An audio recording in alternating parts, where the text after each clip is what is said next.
গৃহপ্রবেশ সিরিয়ালে আজকের পর্বে আপনারা দেখতে পাবেন যে তুফানের মা দেবিকা একটা ঘরে বসে বসে ভাবে কিছু একটা। তখন শুভ সেখানে আছে আর বলে, কাকিমা আপনার খাবার নিয়ে এসেছি, আপনার খাবারটা খেয়ে নিন। আমাদের বাড়িতে কোনো অতিথিরা আসলে না খেয়ে অভুক্ত থেকে যায় না কো। তখন দেবিকা বলে, আমাকে এই বাড়িতে অতিথি মনে করো না মা, আমি তোমাদেরকে যত দেখছি তত আমি অবাক হয়ে যাচ্ছি যে তোমরা এত ভালো কেন। তাই তুমি তো সত্যিই খুব ভালো, আমার কত যত্ন কত খেয়াল রাখছো এসব বলে। তখন শুভ বলে যে, না কাকিমা, সত্যি আমাদের বাড়িতে কেউ আসলে এরকম করে না কো। আপনি তো এক কাজ করেন, মায়ের কথা কিছু মন খারাপ করেন না। আসলে আপনি হঠাৎ করে এসেছেন তো, তাই মা বাবা একটু রিয়াক্ট করে ফেলছে এসব কথা বলে। তখন না না, আমি কিছু মনে করছি না। অন্যদিকে আদি মা ছবিগুলো বের করে একটা একটা করে দেখছে। তখন আদি ঘরে আসে আর বলে, মা। তখন আদির মা বলে, তোর খাওয়া হয়েছে? তখন আদি বলে, তুমি না খেলে আমি কী করে চুপচাপ বুঝে খেয়ে নিতে পারি? আজ পর্যন্ত কি কখনো এটা হয়েছে? তখন বলে, কেন তুই খেলি না কেন, খেয়ে নে। আর তখন ঋদ্ধি ওখানে চুপি চুপি আসে আর আর সবাইকে ডাকতে থাকে যে আয় চুপি চুপি। জীবন্তী আদিকে বলে, দেখ আমার একদমই ভালো লাগছে না ওই মহিলা বাড়াবাড়ি, ওই মহিলা কেমন একটা জানি, আমার সহ্য লাগছে না ওকে দেখলে এসব বলে। তখন ঋদ্ধি আমার ওখানে সবাই চলে আসে আর বলে, ও তাই বুঝি, আমি তো ভাবছি যে এখানে রাগারাগি করে চলে এসেছে, মাও বললো রাগারাগি করে তোর যে মা চলে গেছে, আর এখানে দেখছি মা ছেলে অভিমান হচ্ছে এসব বলে। তখন বলে যে, কি দাদা ভাই দেখ, তুই ভাগ্য করে কেমন মা পেয়েছিস, তোর কত ভালোবাসে, আর আমাদেরকে দেখ পাত্তাই দেয় না কো। তখন ঋদ্ধি বলে যে, ঠিকই বলেছিস রে, মাঝে মাঝে তো মনে হয় আমি মায়ের ছেলে না দাদা ভাই একার ছেলে তা। তো এইসব বলে। তখন ঋদ্ধি আবারও বলে যে, জানিস আমার মনে হয় যে কখনো কখনো যে মা হয়তো আমাকে ডাস্টবিন থেকে কুড়িয়ে নিয়ে এসেছে। আর তখন শিবন্তী রেগে যায় আর বলে, ঋদ্ধি এসব কি বলছিস, আমার ভালো লাগে না, এ বলে সেখান থেকে চলে যায়। অন্যদিকে দেখা যায় যে শুভকে তুফানের মা বলে যে, দাঁড়াও, তোমার সঙ্গে একটু দরকারি কথা আছে। তখন বলে, কী কথা কাকিমা? তখন বলে যে, না তোমরা সত্যিই খুব ভালো, আমি সেই বিষয়ে কথা বলছি না, আমি তোমাকে বলতে চাই একটা জিনিস দেবো। তখন যে একটা হাতের বালা খুলে শুভকে দেয়। তখন বলে যে, এই জিনিসটা রাখো। তখন শুভ বলে, কাকিমা আমি কেন জিনিসটা রাখতে যাবো? তখন বলে, বড়রা কোনো জিনিস দিলে নিতে হয়, নিব না এই কথাটা বলতে হয় না বলে শুভর হাতে বালাটা পরে দেয়। তখন শুভ গিয়ে দরজাটা লাগিয়ে দেয়। তখন শিবন্তী দাঁড়িয়ে দরজার আড়াল থেকে সব কথা শুনে আর বলে, তার মানে কি শুভ ওনাকে নিজের শাশুড়ি মা হিসেবে মেনে নিল? নাহলে কেন দরজা লাগিয়ে দিল? দরজা লাগিয়ে কী কথা বলছে? তখন শুভ বলে, কাকিমা আপনার সঙ্গে একটা কথা আছে।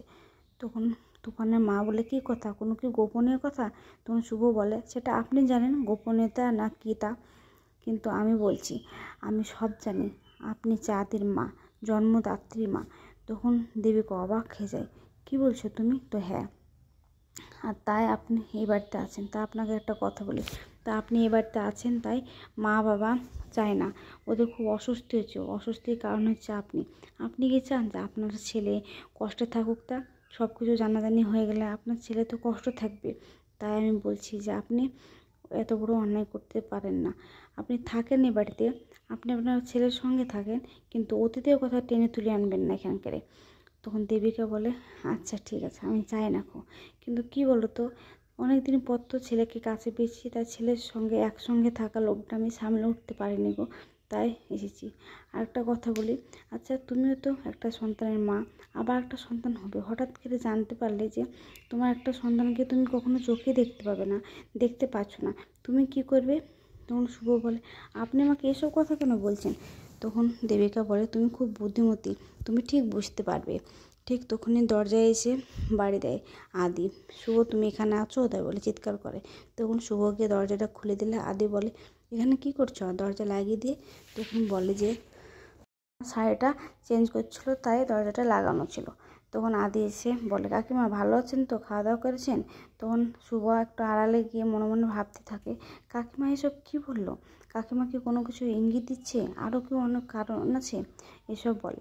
অন্যদিকে দেখা যায় যে আকাশ সেন কাকে ফোন করেছে দিয়ে অহনা আর অব্রর সব ছবিগুলো নিয়েছে।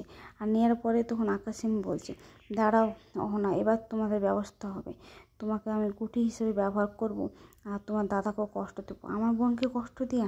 অন্যদিকে দেখা যায় অহনা খুঁজতে খুঁজতে অভ্র বাড়ি চলে গেছে। আর অভ্রকে বলছে, অভ্র একটাবার আমার কথা শোনো প্লিজ, তোমার সঙ্গে খুব দরকার আছে।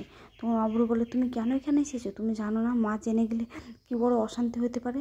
তখন অহনা বলে, একটা কথা শোনো।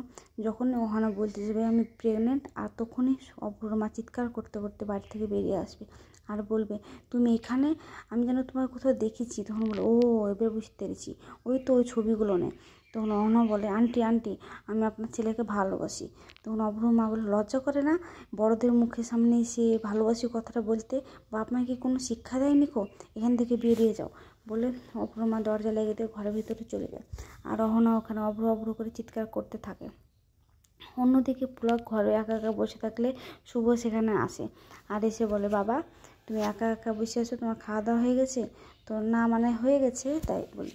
তখন বলে, মা কোথায়? তো কেন জানি না তো, তোর মাকে কেন খুঁজছিস, কিছু বলবি?